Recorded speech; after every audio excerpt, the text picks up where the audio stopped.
Today we are going to discuss Unit 10, Lesson 2. Reading Deir al-Madina. In ancient Egypt, there was a village called Deir al-Madina. The people from the village worked in the Valley of the Kings. There were 68 houses. The walls of the houses were made of bricks, and the doors were made of wood. The people painted their houses white, with red doors. The houses had a kitchen and a living room, but there weren't any bedrooms. People usually slept on the roof, because it was very hot at night. There was usually an oven for bread in the kitchen, but there weren't any taps. People got their water from the Nile Valley, about 2 kilometers away. Exercise number 2. Look at the words in red in the text.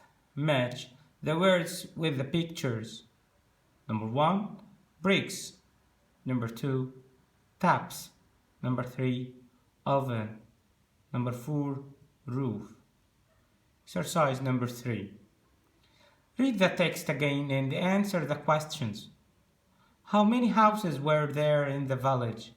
There were 68.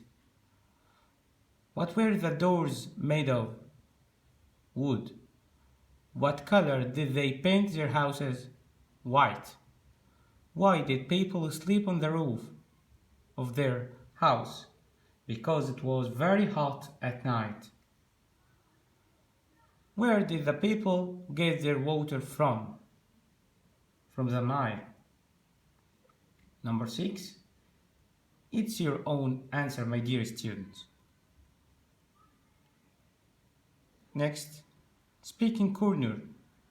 Okay, read the text again.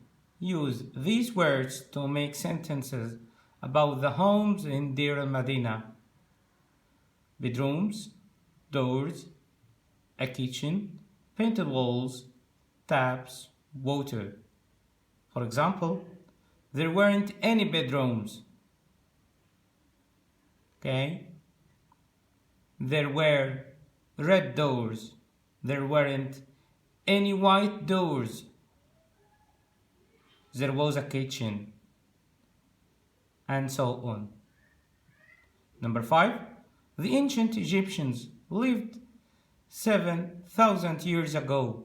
Work in pairs and make sentences about what they did and didn't have using these pictures. Look at these pictures and these sentences. There weren't any cars in ancient Egypt. There were boats. Okay? And so on. Writing corner. Research life in ancient Egypt. Write 4 things the ancient Egyptians used to do. For example, the ancient Egyptians ate cakes. True or false?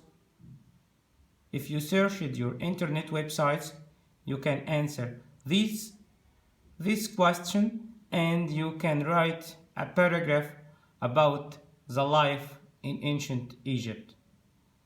Okay? Now, you can look at the grammar corner in lesson 2.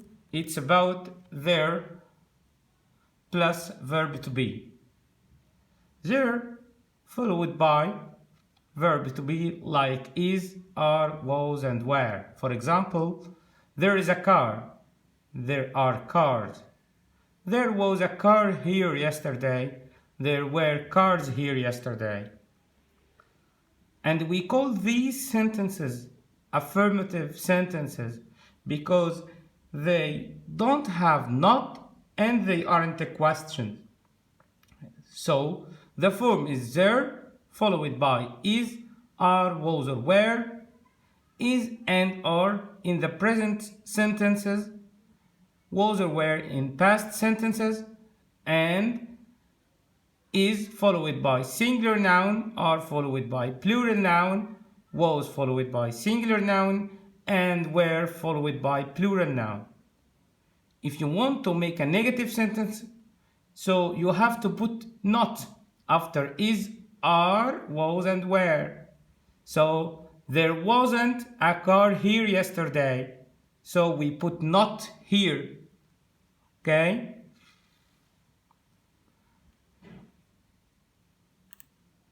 If you want to make a question, you can start with is, are, was, and were plus there and the complement of the question. Look, was there a car? Yes, there was a car, or no, there wasn't, and so on. Note, if you have an uncountable noun, I treat it like a singular noun. So, if you have an uncountable noun, you should use is or was. There is a car. This is a singular countable noun. There is some rice. So I have the word rice. Rice is an uncountable noun. So I treat it like a singular noun and I put is. And I put some because it is an affirmative sentence. There was a pen. There was some juice. There wasn't any juice. Was there any juice? Here I used any because it is a negative sentence, and here I used any because it is a question. So if I have affirmative sentence, I use some with an uncountable noun or a plural noun. If I have negative sentence or a question, I use any. But if I have an uncountable noun or plural noun.